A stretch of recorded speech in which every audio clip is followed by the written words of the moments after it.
अच्छी बात दो शब्दों में कही जा सकती है और लंबी बात रामायण पढ़ते रहिए पूरे जिंदगी भर पता ही नहीं चलेगा, है ना।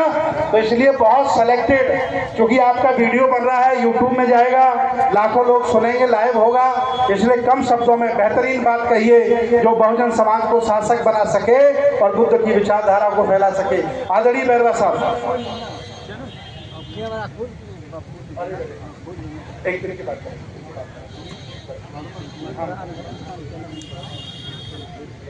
हाँ बैरवा साहब, हेलो।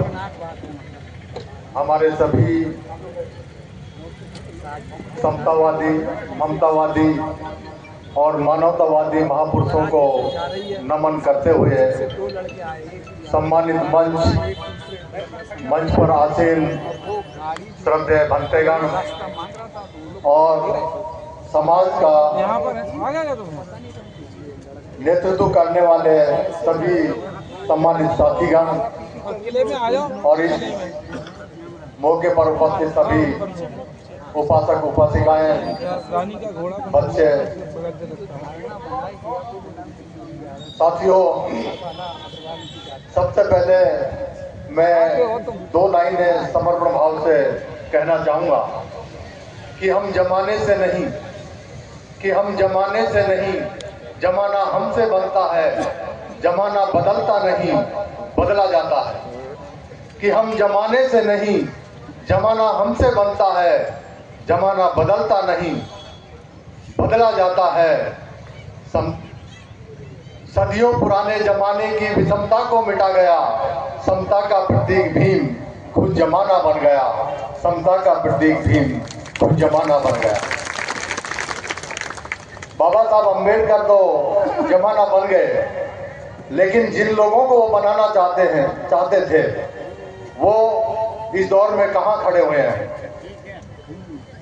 कि धम्म में दीक्षित किया, प्रज्ञाशील करुणा, सत्य का मार्ग दिया। कि धम्म में दीक्षित किया, प्रज्ञाशील करुणा, सत्य का मार्ग दिया। कि धम्म में दीक्षित किया, प्रज्ञाशील करुणा, सत्य का मार्ग दिया। फिर भी भटक गया हूँ, दुश्मन से चिपक गया हूँ, बच्चों का दूध छीन कर पत्थर को पिला रहा हूँ, पाखंड को पूज कर पाखंड सिखा रहा हूँ, पाखंड को पूज कर पाखंड सिखा रहा हूँ। तो इसी के साथ जो आज का जो ये कार्यक्रम है, मैं बड़े यकीन के साथ कहता हूँ कि ये बुंदेलखंड की धरती है और विरासत के लिए बंजर हो चुकी है। उस विरासत के ऊपर उसे पुनर्स्थापित करने के लिए श्रद्धेय भंते सुमित रतन जी ने जो आज ये क्रांति का बीजारोपण किया है, निश्चित रूप से 2, 4, 5 साल बाद में ये पूरी की पूरी धरती विरासत के रूप में आपको पुनर्स्थापित नजर आती हुई दिखाई देगी।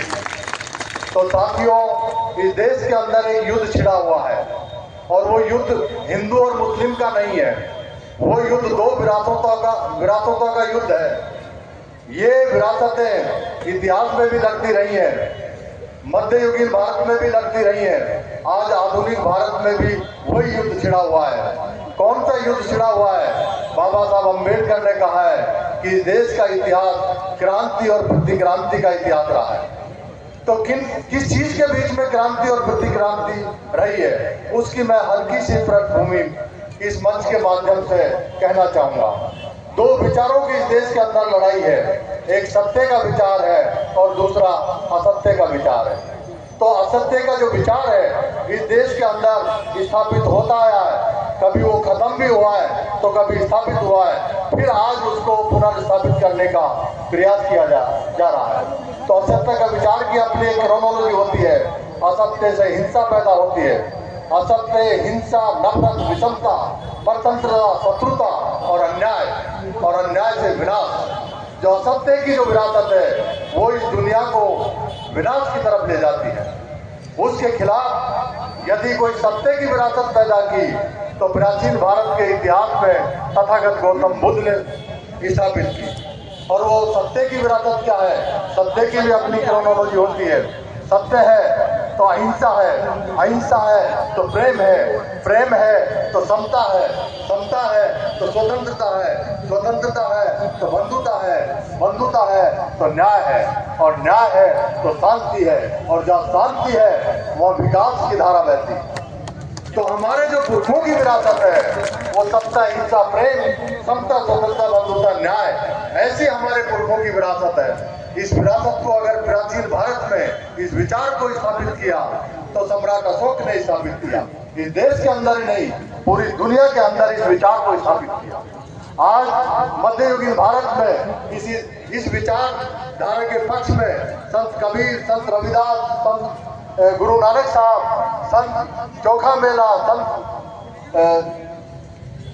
नानक, ऐसे बहुत सारे संत गुरु महात्माओं ने इस विरासत के लिए संघर्ष किया, लेकिन वो मध्ययुगीन भारत में इतने सफल नहीं हुए जितने प्राचीन भारत में सम्राट अशोक सफल हुए थे। आज हम आधुनिक भारत में अपना जीवन यापन कर रहे हैं। आधुनिक भारत में ये जो मनवाद, पाखंडवाद या झूठ की विरासत है, ये दुनिया को सोशल जस्टिस और जेंडर जस्टिस नहीं देती।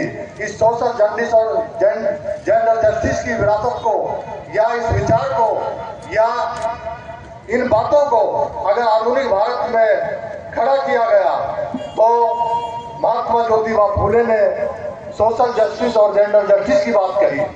साहू जी महाराज ने अपनी रियासत में उनको लागू किया। बाबा साहब अम्बेडकर ने उनकी विरासत को संविधान के माध्यम से पॉलिसी बनाकर संविधान में उसको स्थापित किया गया। आज इस सोशल जस्टिस और जेंडर जस्टिस के आधार पर इस देश का संविधान बना है, और संविधान कुछ नहीं है, ये हमारे पुरखों की विरासत का प्रतिनिधित्व करता है। तो आज हम संविधान के युग में जी रहे हैं, और संविधान क्या कहता है? संविधान को यदि हमें पढ़ना है तो पूरा पढ़ने की जरूरत नहीं है, संविधान के केवल प्रियम्बल को पढ़ना है। तो प्रियम्बल क्या कहती है? प्रियम्बल एक हमारे सामने ऑब्जेक्ट रखती है। तो क्या रखती है? कि हम भारत के लोग, हम केवल भारत के लोग हैं। हिंदू, मुस्लिम, सिख, ईसाई, जाति पाति, ऊंच नीच, भेदभाव, ये हमारी निजी प्रैक्टिस है। ये लोकतंत्र की प्रैक्टिस नहीं है।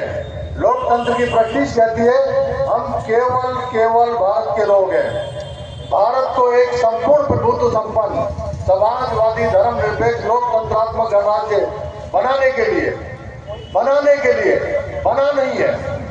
ये हमारी जिम्मेदारी है कि हम इस देश को लोकतांत्रिक भारत बनाएं तथा उसके समस्त नागरिकों को सामाजिक, आर्थिक, राजनीतिक न्याय, विचार, अभिव्यक्ति, विश्वास, धर्म और उपासना की स्वतंत्रता, प्रतिष्ठा, अवसर की समता प्राप्त कराने के लिए, इस देश में अवसर की समता प्राप्त नहीं है, उसको हमें प्राप्त कराने के लिए संघर्ष करना है। संविधान की मानसिकता के हिसाब से, संविधान के मनोविज्ञान के हिसाब से हमें काम करना है। देश की एकता और अखंडता सुनिश्चित करने वाली बंधुता बढ़ाने के लिए दृढ़ संकल्प होकर आज संविधान सभा में तारीख 26 नवंबर 1949 ईस्वी को एतद द्वारा इस संविधान को अंगीकृत, अधिनियमित और आत्मार्पित करते हैं। इस संविधान को अधिनियमित जैसा है वैसा लागू करते हैं, आत्मार्पित इसे पवित्रता के साथ जोड़ते हैं। तो इस तरीके से ये संविधान चाहता है, और संविधान के प्रति लोकतांत्रिक मूल्यों को, जो लोकतांत्रिक मूल्य सत्य, अहिंसा, प्रेम, समता, स्वतंत्रता, बंधुता, न्याय के हैं, उन मूल्यों को हमें अपने आचरण में डालना है। ऐसा माहौल हमें इस देश के अंदर क्रिएट करना है, और उसके लिए एक एजेंडा बेस्ड मूवमेंट हमें चलानी होगी। जो पाखंड, विषमता और मनवाद की जो मूवमेंट चला रहे हैं, वो 3 बातों को समाज के ऊपर एस्टेब्लिश कर रहे हैं। एक, जन्म से लेकर मरण तक हमारा जीवन मार्ग तय कर देते हैं, और उस जीवन मार्ग का नाम है भक्ति मार्ग। भक्ति मार्ग के जाल में हमें फंसाया जाता है। यदि हमें भक्ति मार्ग का विकल्प लेना है तो हमें ध्यान मार्ग को स्थापित करना होगा। हमें ध्यान मार्ग को सामाजिक मान्यता दिलानी होगी, क्योंकि ध्यान से विज्ञान पैदा होता है, और विज्ञान से ज्ञान पैदा होता है, और ज्ञान जहाँ होता है वह बुद्ध होता है। जब बुद्ध होती है वह शांति होती है, जब शांति होती है वह अमन और चैन होता है। दूसरी बात, दूसरा एजेंडा उनका ये है कि वो मनुस्मृति का मनोविज्ञान पैदा करना चाहते हैं। और मनुस्मृति का मनोविज्ञान दो प्रकार का है, एक अज्ञानता का और दूसरा विषमता का। वो जाति और वर्ण के रूप में विषमता पैदा करना चाहते हैं। उसकी जगह हमें संवैधानिक मनोविज्ञान पैदा करना होगा। हमें संविधान के चरित्र को समाज के, हमारे और समाज के बीच में डालना होगा। तो और तीसरी बात है, हमें प्रतीकों की मूवमेंट चलानी होगी। जिस तरीके से वो काल्पनिक प्रतीकों को घर घर तक पहुंचाते हैं, ठीक वैसे ही हमें वास्तविक प्रतीकों को घर घर तक पहुंचाना होगा। इस अपेक्षा और उम्मीद के साथ मैं आप जैसे क्रांतिकारियों के लिए मैंने 2 लाइनें लिखी हैं, उसी के साथ मैं अपनी बात को विराम दूंगा कि मैं कौन हूँ। गुलामी मेरा भूतकाल था, वर्तमान गिरवी पड़ा है। कि मैं कौन हूँ, गुलामी मेरा भूतकाल था, वर्तमान गिरवी पड़ा है। भविष्य स्वतंत्र होगा, उम्मीद से लड़ रहा हूँ। समता से मोहब्बत, विषमता से नफरत, समता से मोहब्बत, विषमता से नफरत, व्यवस्था से विद्रोह, परिवर्तन मेरी धड़कन, मंजिल मेरा आत्मसम्मान, यही है मेरा परिचय, यही मेरी पहचान है। बहुत बहुत धन्यवाद, बहुत बहुत धन्यवाद। जय लोकतंत्र, जय संविधान। अनीता छतरपुर की नेता अनीता अहरवार जी।